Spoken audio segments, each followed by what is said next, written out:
الصلاة خير من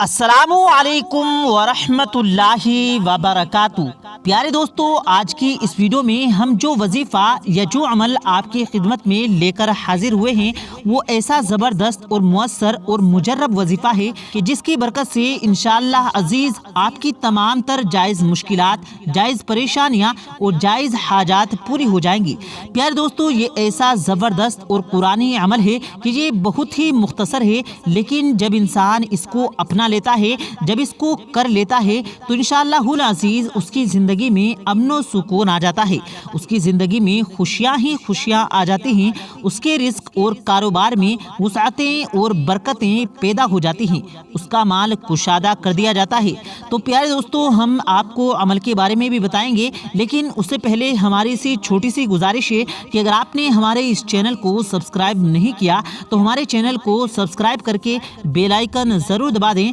تاکہ اسی طرح کی روز کی ویڈیو آپ کی خدمت میں لاتے رہیں۔ پیارے دوستو، جیسا کہ ہم نے آپ کو بتایا کہ آج کا جو ہمارا وظیفہ ہے وہ قرآن پاک کی 3 چھوٹی سورتوں کو پڑھنے کا وظیفہ ہے، اور قرآن کریم اسے پڑھنے والے سمجھنے والے کے فضائل کیا ہیں۔ ایک روایت میں آتا ہے کہ حضرت عثمان بن عفان رضی اللہ تعالیٰ عنہ سے روایت ہے کہ حضور نبی کریم صلی اللہ علیہ وسلم نے فرمایا، تم میں سب سے بہتر وہ ہے جو قرآن حکیم سیکھے اور سکھائے۔ اور ایک اور روایت میں انہی سے مروی ہے کہ جناب محمد رسول اللہ صلی اللہ علیہ وسلم نے فرمایا، بے شک تم میں سے افضل شخص وہ ہے جو قرآن سیکھے اور سکھائے۔ حضرت سعد بن ابی وقار رضی اللہ تعالیٰ عنہ روایت کرتے ہیں کہ رسول کریم صلی اللہ علیہ وسلم نے فرمایا، تم میں سے بہترین لوگ وہ ہیں جو قرآن سیکھیں اور سکھائیں۔ عاصم کہتے ہیں کہ معاصب سے میرا ہاتھ پکڑ کر مجھے اس اعلیٰ مقام پر بٹھایا کہ میں اسے قرآن پڑھاؤں۔ حضرت عائشہ صدیقہ رضی اللہ تعالیٰ عنہ فرماتی ہیں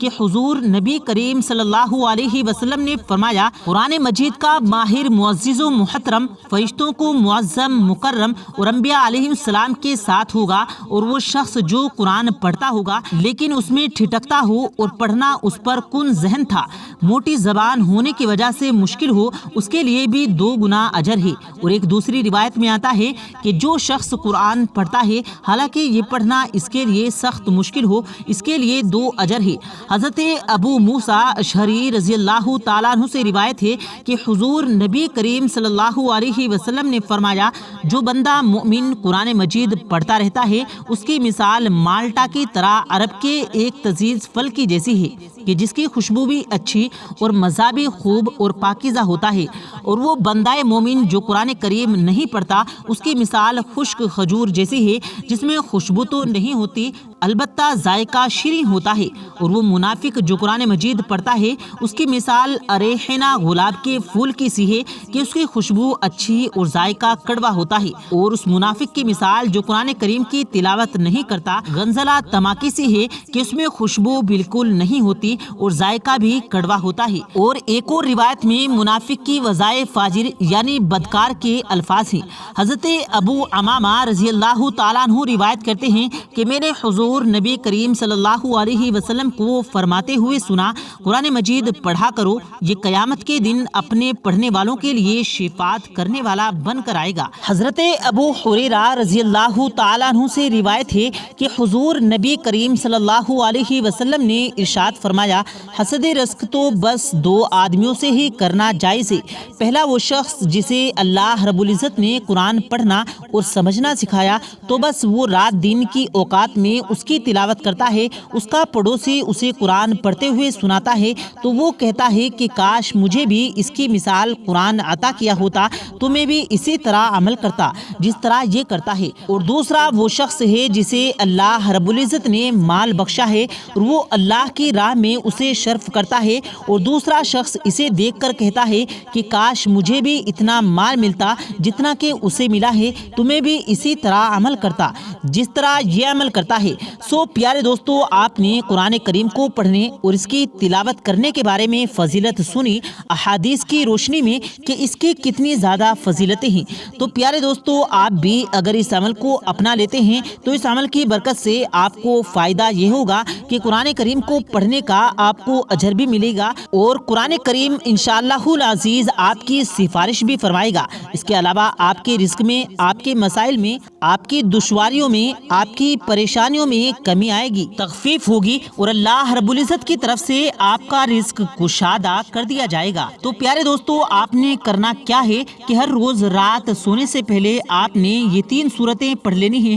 اور آپ نے سب سے پہلے نماز عشاء ادا کرنا ہے۔ نماز عشاء کو پڑھ کر آپ نے سو جانا ہے۔ جب آپ بستر پر سونے جائیں تو سب سے پہلے آپ نے درود ابراہیمی حضور نبی کریم صلی اللہ علیہ وسلم کی بارگاہ میں ہدیہ درود و سلام پیش کرنا ہے اور اس کے بعد آپ نے سب سے پہلے 3 مرتبہ سورہ اخلاص یعنی قل هو اللہ احد یہ سورہ مبارکہ آپ نے 3 مرتبہ پڑھ لینی ہے۔ اس کو تلاوت کرنے کے بعد آپ نے سورہ فلق کی بھی 3 مرتبہ تلاوت کرنی ہے یعنی قل اعوذ برب الفلق۔ اس کے بعد 3 مرتبہ تلاوت کرنے کے بعد 3 مرتبہ ہی سورۃ الناس کی تلاوت کرنی ہے یعنی قل اعوذ برب الناس۔ یہ عمل آپ نے روزانہ کی بنیاد پہ کرنا ہے۔ روزانہ کی بنیاد پر آپ نے اس عمل کو کرنا ہے۔ آپ جب اس عمل کو روزانہ کی بنیاد پہ کریں گے آپ کو ہر دن انشاءاللہ العزیز قرآن کریم کو پڑھنے کا ثواب بھی ملے گا اور آپ یہ عمل کر کے جو دعا مانگو گے، جو حاجت آپ کی ہوگی